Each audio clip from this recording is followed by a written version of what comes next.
आज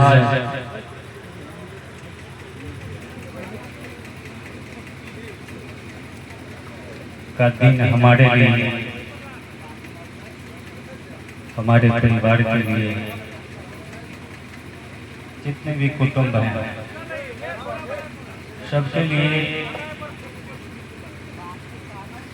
ऐतिहासिक दिन के रूप में पूज्य पिताजी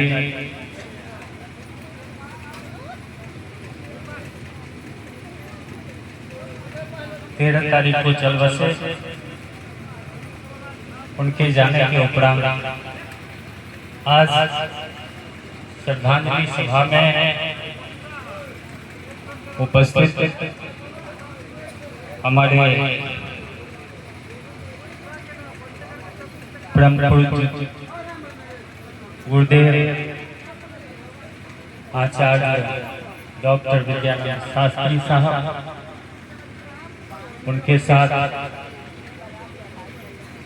आचार्य स्वरूपानंद साहब एवं मंचासी उपस्थित हमारे सभी गुरुजन, आचार्य एवं इस सभा में उपस्थित सभी संतजन, महंतजन, शक्ति स्वरूपा माताएं, बहनें एवं हमारे प्रिय साथी, आज इस अवसर पर हम आप तमाम लोगों का अपने पूरे परिवार की तरफ से हृदय से शाहे-बंदगी करते हैं, हार्दिक अभिनंदन करते हैं और स्वागत करते हैं। आज इस अवसर पर आपने इस धरती पर उपस्थित होकर के हमारे पिताजी के प्रति जो श्रद्धा के पुष्प अर्पित किए हैं, इसके लिए हम सब परिवार आपके आभारी हैं।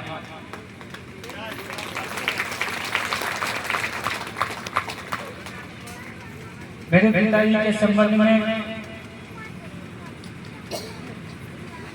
हमको बोलना सूर्य को दीपक दिखाने के समान। हम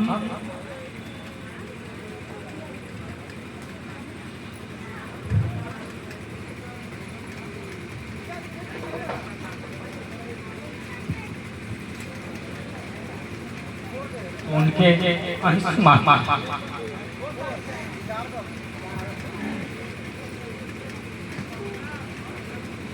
पिताजी सिर्फ हमारे जन्मदाता ही नहीं थे, बशर्ते कि विपरीत परिस्थितियों में अपने आप को कैसे खड़ा किया जाए,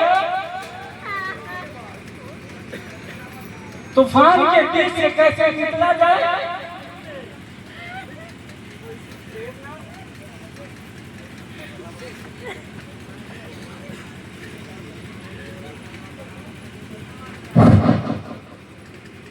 वैसी प्रेरणा और ऊर्जा स्रोत के रूप में, प्रकाश पुंज के रूप में हमें मान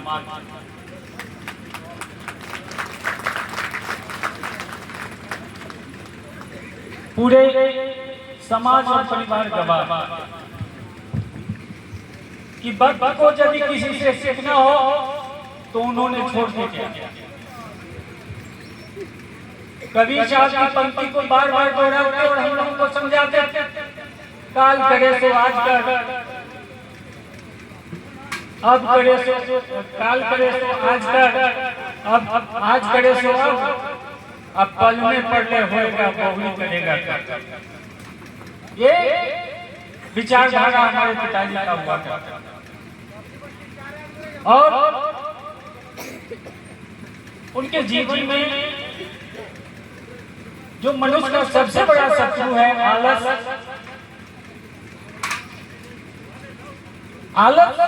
पर उन्होंने विजय प्राप्त किया। उसका तनिक मात्र भी हम उनकी तुलना जब भी कभी कहीं जाने की बात होती, चाहे वो दूरी 500 किलोमीटर हो, 1000 किलोमीटर हो, साधन हो या न हो, जाने की इच्छा यदि है तो वो वहां पहुंचने का काम करते थे, चाहे उनको पैदल चलना पड़े, चाहे मोटरसाइकिल या रेलगाड़ी या हवाई जहाज का सहारा लेना पड़ता हो। बाबूजी ने कभी इसकी परवाह नहीं किया और बल और प्रकृति उनको साथ दिया, हर समय उनके साथ होकर के वहां तक पहुंचाने का उनको काम।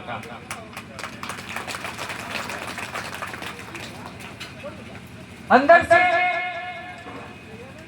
पिताजी कबीर साहब का जो संदेश था, संत महात्माओं का जो संदेश था, प्रेम का संदेश, जीवों पर दया करना, एक दूसरे से मोहब्बत करना, प्रकृति से प्रेम करना और ईश्वर के बनाए हुए तमाम सृष्टि पर के जो लोग हैं, जो उनकी रचनाएं हैं, उनसे मोहब्बत करने की बात यदि है तो हम अपने पिताजी से सीखते हैं। उन्होंने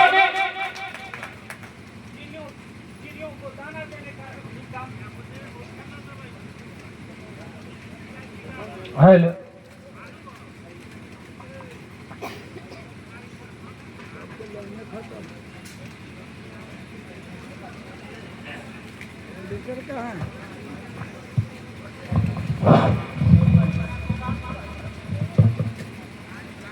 पशु पक्षियों से भी उनको बड़ा प्यार। वे सवेरे उनका नित्य 4 बजे वे जग जाते। 4 बजे जगने के बाद आजकल लोग मॉर्निंग वॉक जिसको कहते हैं, वो जमशेदपुर में भी किया करते थे और यहाँ भी लगभग 2 किलोमीटर घूम लिया करते थे। हम लोग जब तक सो के जगते थे तब तक उन सभी मित्रों से मिल करके आदाब सलाम प्रणाम साहेबंदगी कर लिया करते।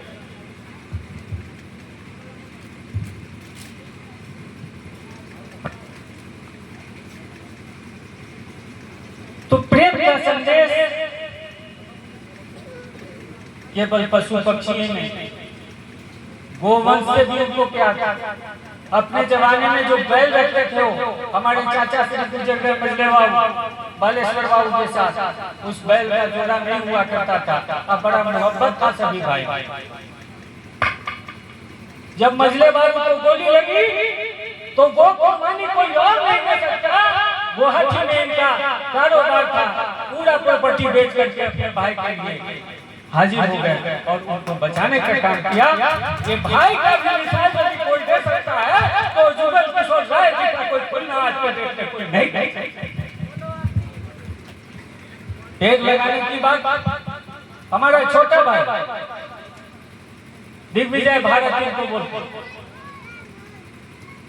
पौधा लगाने का काम 10-5 इन्होंने शुरू किया। बोले कि क्या 10-5 पौधा लगा? अरे लगाना ही है तो इतना लगाओ कि तुम्हारा नाम पूरे झारखंड में रोशन हो जाए।